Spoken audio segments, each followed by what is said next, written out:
अब पूर्वांचल की एक और सीट जहां बाहुबली नेताओं का असर दिखाई देता है वो है गाजीपुर लोकसभा सीट। जौनपुर में धनंजय सिंह ने बीजेपी को सपोर्ट करने का ऐलान किया है।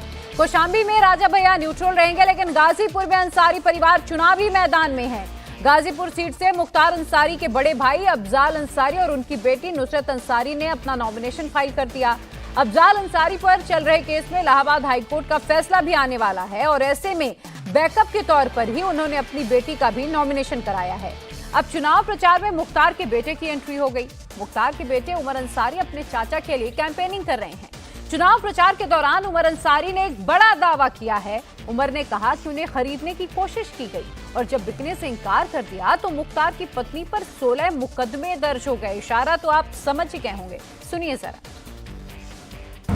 मैं आज बड़ी जिम्मेदारी से आपको बता रहा हूं कि हमें खरीदने की भी कोशिश की गई, हम नहीं बिके।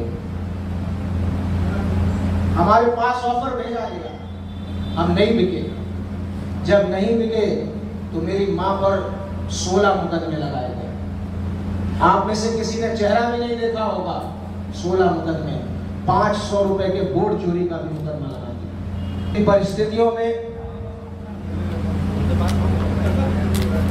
मेरे पिता की हत्या की गई। मैं उसे मौत नहीं कहता हूं। वो स्वाभाविक मौत नहीं थी, वो सुनियोजित हत्या थी।